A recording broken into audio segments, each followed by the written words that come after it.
This is Teacher Cyrus and welcome to my YouTube channel.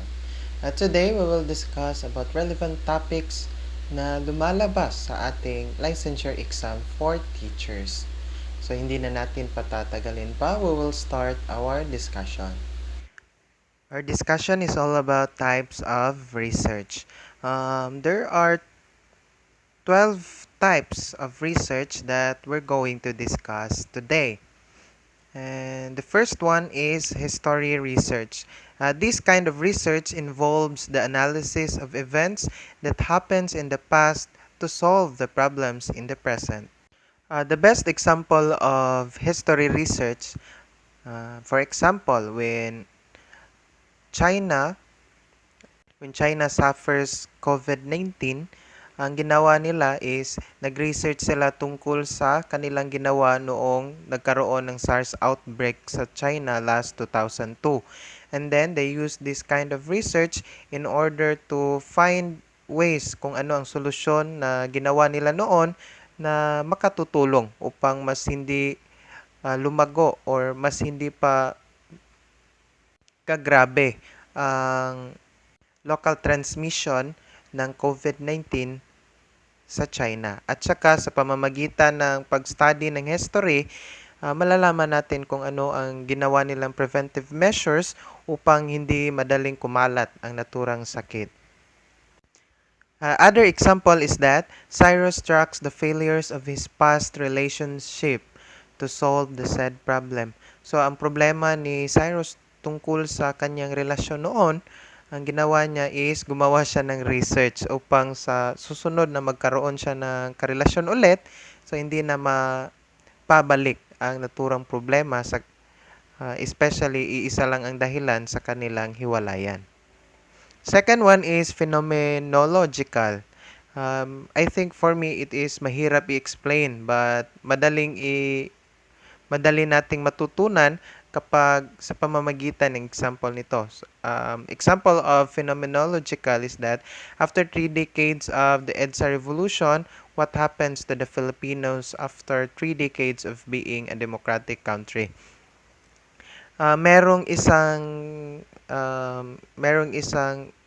broad spectrum or isang study tungkol sa pangyayari. So kapag sasabihin nating phenomenological is tungkol yan sa events noon at ano na ang epekto sa naturang event sa kapanahunan ngayon.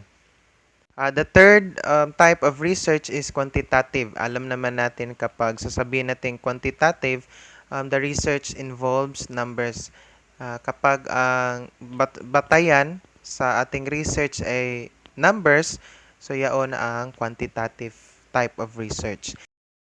The fourth type of research is qualitative. If we will say qualitative, it aims to gather in-depth understanding of human behavior. Ang kaibahan lang ng quantitative at saka qualitative, kapag sasabihin natin quantitative kasi is ang survey questions is dalawa lang ang sagot, yes or no, or you will rate it from 5 to 1. So, merong iba't ibang paraan ang pagsasagot or sa survey kapag sasabihin natin quantitative. But sa qualitative is iba.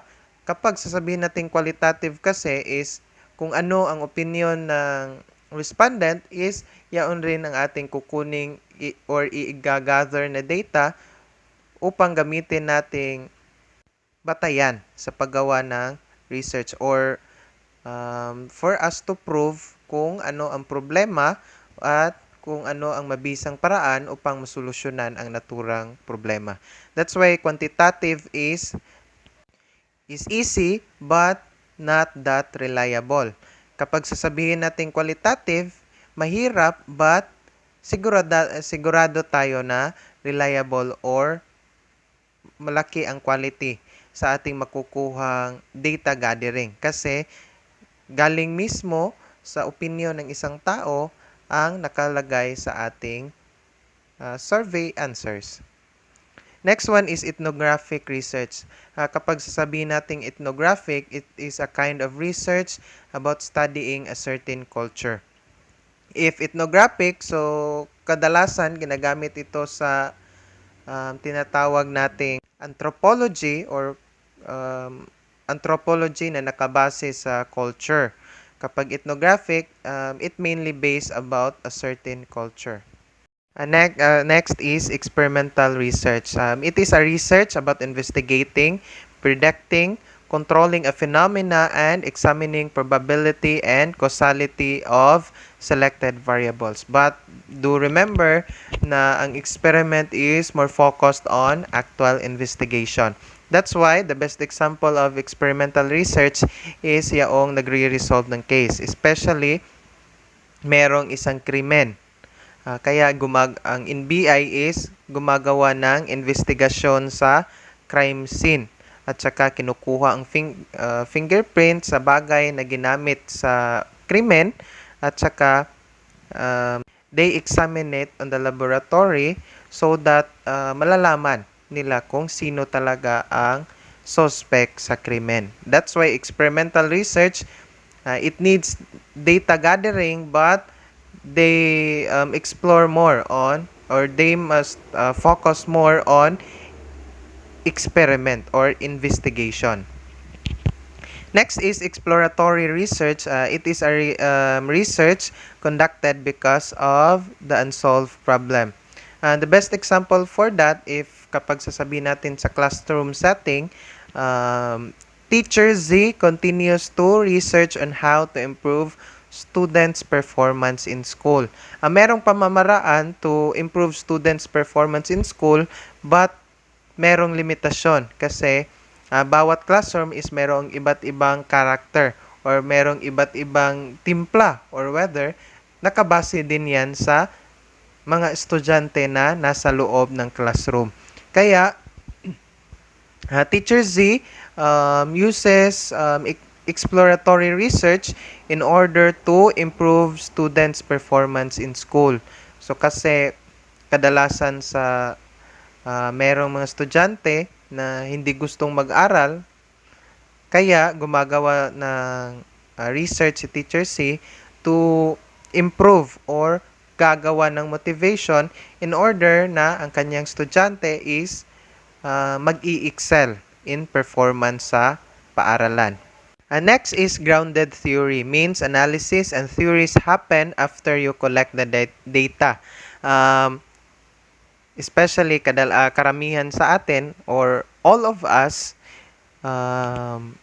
pre-service teachers, nakararanas tayo ng grounded theory. After we gathered information or data, or after conducting interviews sa ating respondents, meron tayong magkakalap na grounded theory. Kapag sasabihin natin grounded theory, that is our own perception about the problem na nagmula sa ating utak. So after we read or after we review sa mga sagot ng ating responders, that is grounded theory. Next is applied research. If we will say applied research, upang ginagawa ito upang malutas ang problema. Best example for that is naghahanap ng alternatibong lunas ng dengue. Another example, if we will relate it on COVID, if we will say applied research, kung ano ang gagawin ng gobyerno upang hindi na lalabas ng bahay ang karamihan sa atin. Kasi marami talaga matitigas ang ulo. So, naghahanap or gumagawa ng research on how to discourage people from staying outside their homes. That is applied research. Kasi magagamit yan upang malutas ang problema. Kasi if maraming tao sa labas, so malaki ang posibilidad ng local transmission. So that's why the example portrays that the government will make research on how to discourage people to stay outside to prevent massive local transmission sa ating COVID-19. Next one is basic research. If we'll say basic research is nabuo ito dahil sa curiosity ng isang tao. Example for that, sino ang nauna? Ang manok ba or ang itlog? So that is the best example of basic research. Next is correlational research. Two variables relate with each other. Example for that is stress leads to obesity. So kasi merong iba na kapag nadidepress or na-stress, mas gumagana ang pagkain or inaralan sa study kung paano nare-relate ang obesity sa stress. Next one is descriptive or statistical research. It is a study of everything that gives impact in the lives of the people. Example for that is poverty affects the families in my barangay. And the reader of the research will know what to do on how to suppress poverty, thus people will live comfortably. Kapag sasabihin nating descriptive research, it is a kind of research to solve a certain problem na malaki ang impact sa bawat isa. Another example is about unemployment. Karamihan sa graduates hindi nakapagtrabaho agad or meron silang trabaho but hindi in line sa kanilang kursong natapos. Kaya that is part also of descriptive research on how to choose a better course na in demand sa ating bansa. And that ends on our discussion about types of research. This discussion, don't forget to share it with your friends, especially to those who are taking licensure exam for teachers. And please don't forget to subscribe and hit the bell button so that you will be notified to my future videos. Stay safe. Thanks for watching and God bless us all. Bye-bye.